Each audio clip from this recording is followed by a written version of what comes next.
Project 229, the first variant of Morse code generator, is LED code teacher. Now, to avoid confusion, I just want to tell you that in the previous video, I skipped 229 and 230 and went right to 231, LED and speaker, after I did Morse code generator, but I numbered LED and speaker 229. So I am going to do all four of these projects as part of this video, and then once I upload it, I'm going to update the previous video to avoid confusion. But for LED code and teacher, you can teach another person Morse code by pushing and releasing the press switch and produce the different rates of flashing that stand for the different letters and numbers of the system. And without the speaker, there's no noise, so it's less annoying. For example, if I was to do E, the letter E, I would push and release the press switch quickly once.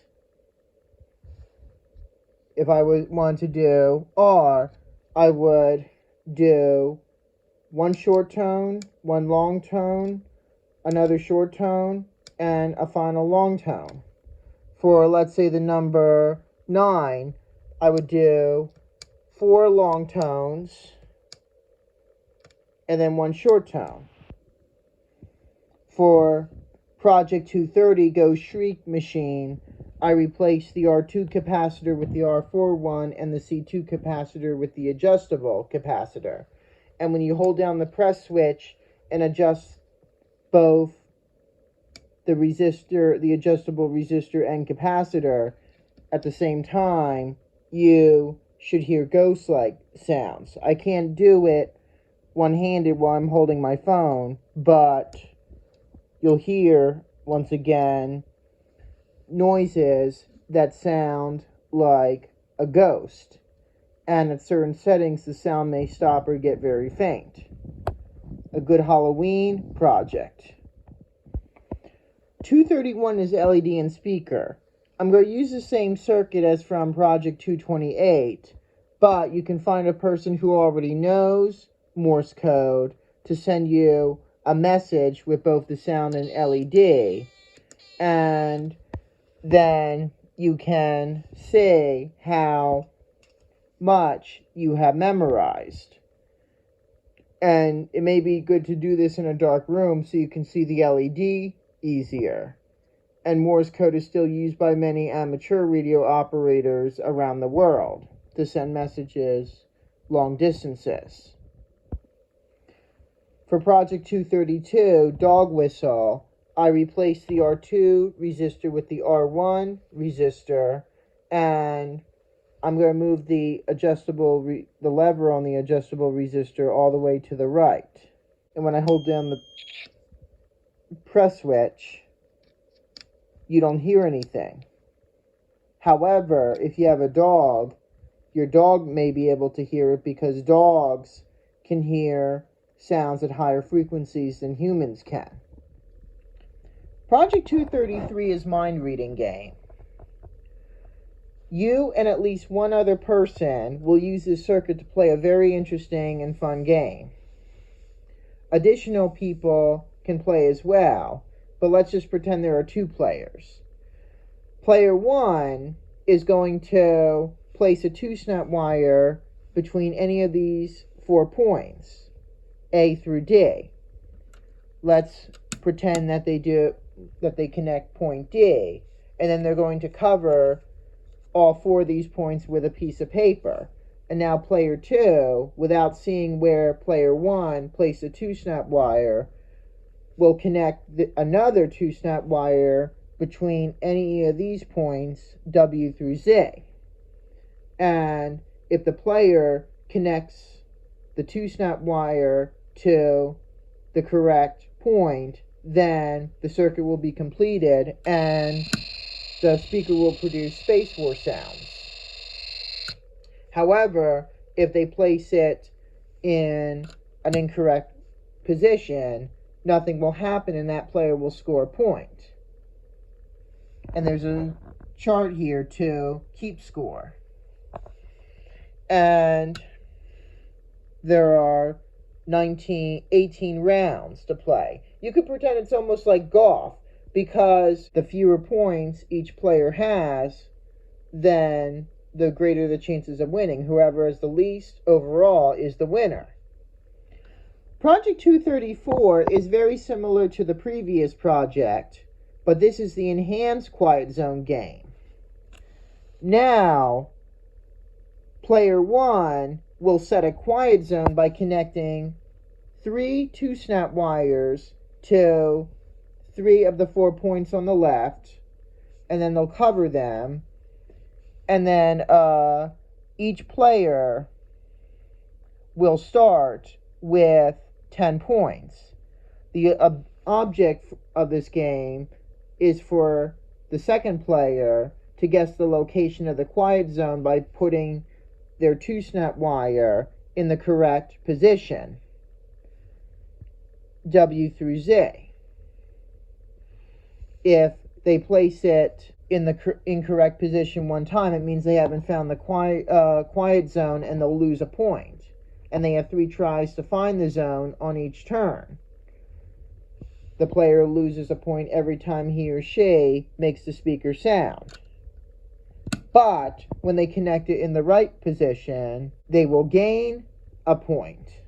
And then the players will switch places, and player 2 will set the quiet zone, and then player 1 will have to guess. So it's pretty interesting. Here's the quiet zone. Project 235 is capacitor charge and discharge. When I turn on the slide switch, the green LED briefly lights up and then goes out.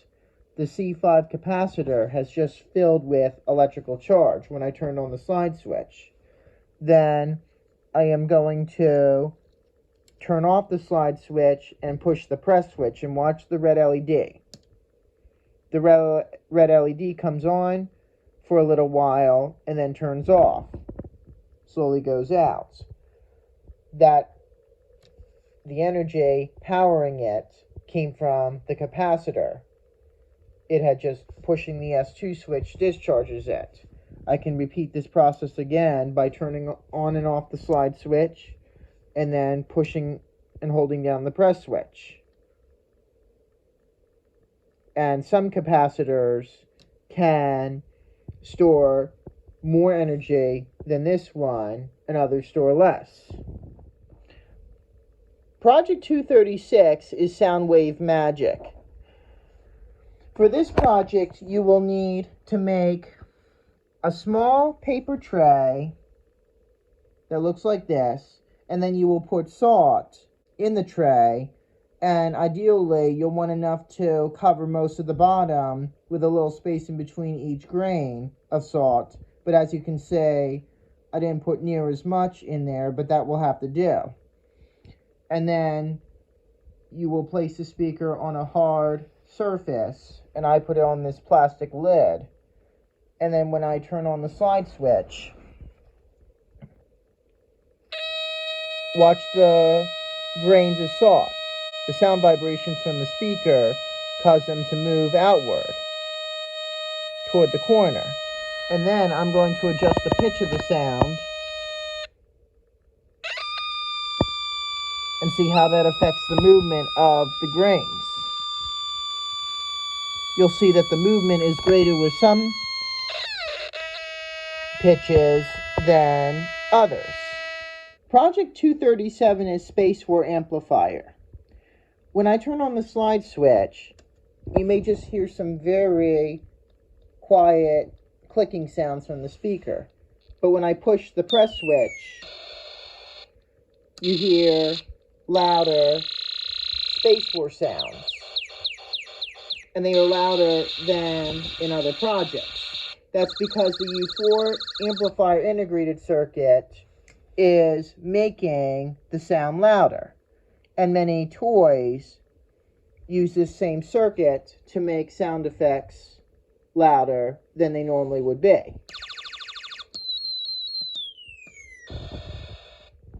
Project 238 is trombone.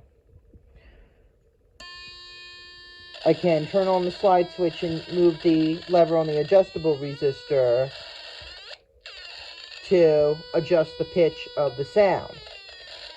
And the U4 amplifier makes it louder too. It's kind of like an electronic trombone. And the RV lever acts as the slide on the instrument.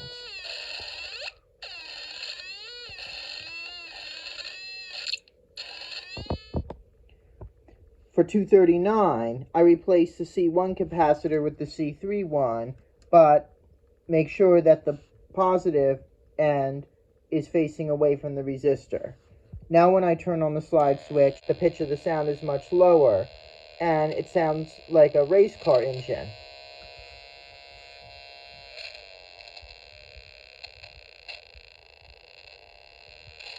You can pretend that the car is speeding up or slowing down.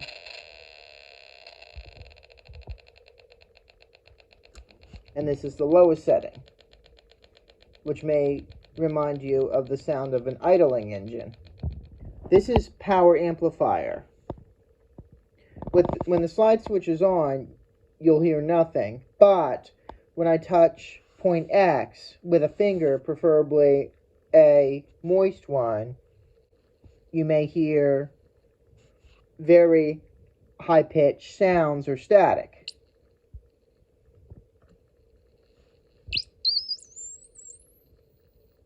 They may not sound very pleasant, but that's how an amplifier works. But they indicate that the amplifier is on and ready to amplify signals or make them stronger. It's possible this amplifier can oscillate on its own, but this is normal for high-gain, high-powered amplifiers. For feedback kazoo, I'm going to use the same circuit as in the previous project, but touch the X point with one finger and the point on the speaker away from the battery holder with the other, and you'll hear a loud sound. The amplifier is oscillating. I have just provided a feedback path to make the amplifier into an oscillator. And pushing harder between the 2 points of your fingers can change the sound.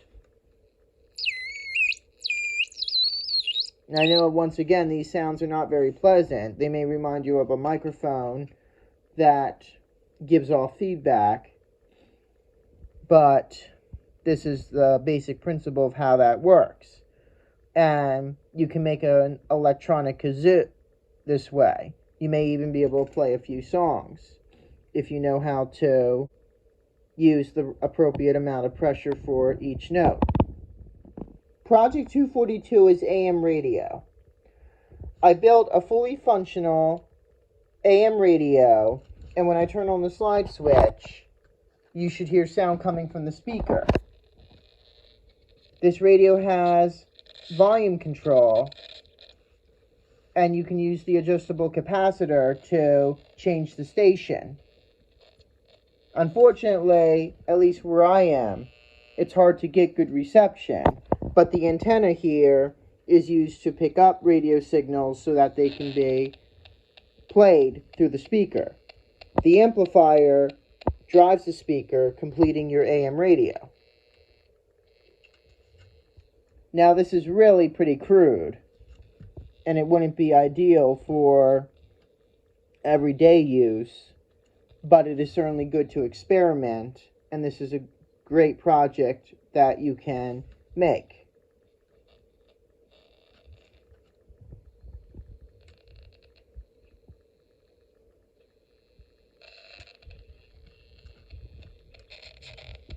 You can hear a little bit of a transmission now.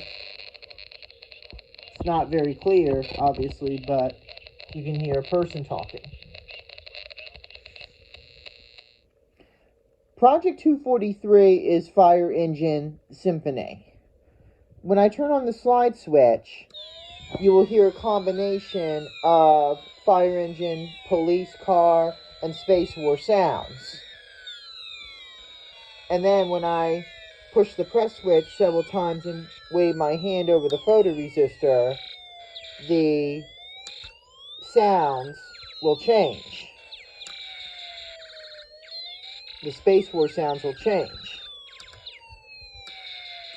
And you can have a whole lot of fun with this circuit.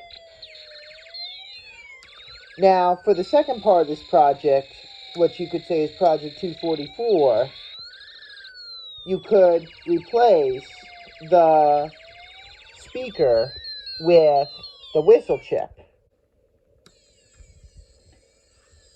Now, the circuit is much quieter, but you can still change the Space War sounds like in the previous project.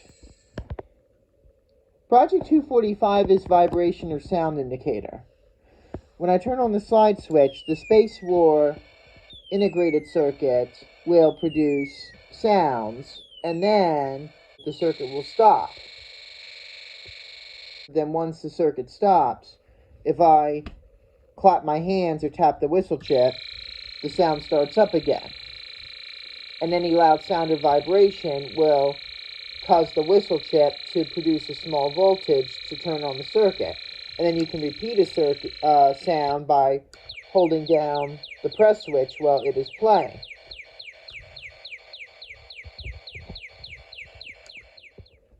Project 246 is two-finger touch lamp.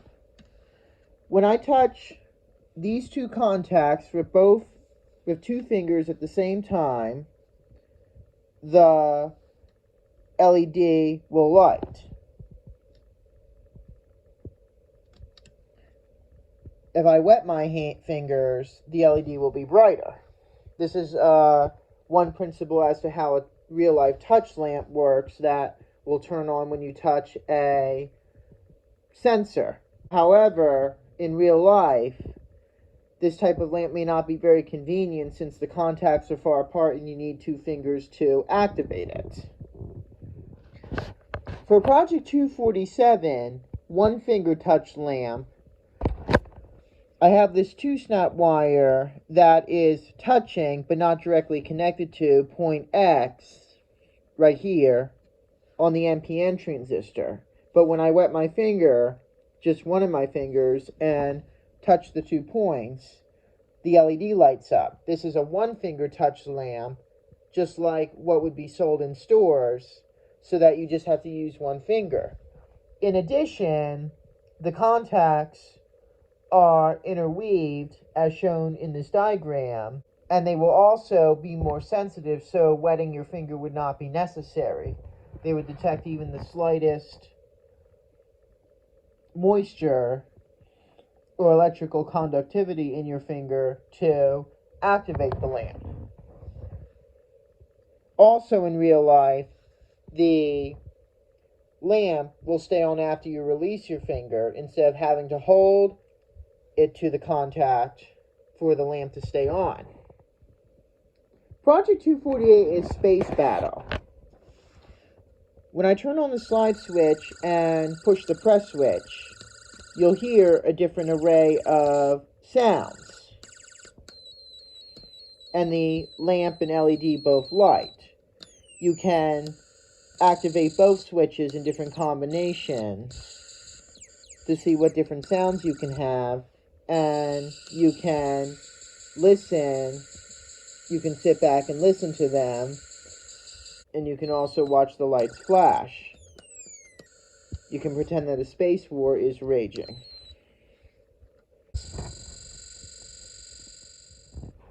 For the variant of 248 Space Battle 2, you would replace the slide switch with the photoresistor, and covering and uncovering the photoresistor will change the sound.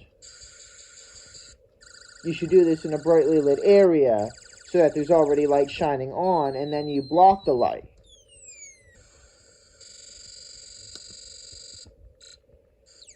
But you could also use the press switch in combination with the photoresistor if you want. For multi-speed light fan, I'm going to complete this circuit and watch the fan and the red LED. If you listen carefully, you may also hear very faint Space Force sounds.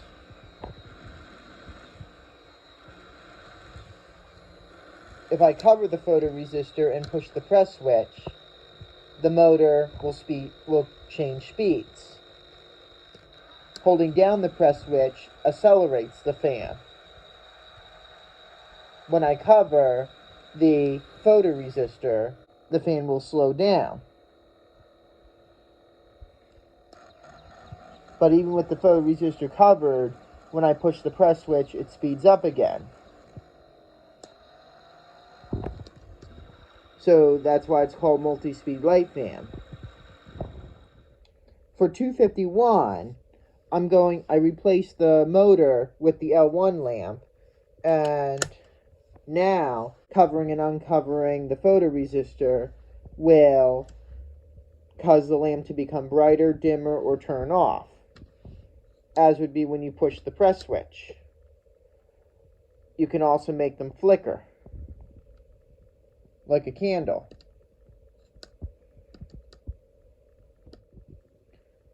For the project storing electricity, I am going to connect a 2-snap wire between points A and B right here, and the green LED will quickly come on then go out. The C5 capacitor has just been charged. Now when I connect the same 2-snap wire between points B and C, watch the lamp. The lamp quickly flashes. That's because the capacitor discharges its energy through the lamp. Energy that was inside the capacitor now powers the lamp. Connecting points A and B charges up C5 again, and then I can release it through the NPN transistor. For lamp brightness control, when I turn on the slide switch, the lamp comes on, and then I can use the adjustable resistor to change its brightness. In this particular project, this combination of transistors, the PNP and NPN ones, connected to the adjustable resistor, are used to control the brightness of the lamp. And this gives you an idea of how lamps with dimmer switches in your home work. For project 254, I replaced the lamp with the motor and fan, and when I turn on the slide switch, the fan spins. I can use the RV to change the fan speed or stop it completely. Like with the lamp in the previous project, the speed of the fan is partially controlled by the PNP and NPN, and this could illustrate a real-life fan with adjustable speed in your home.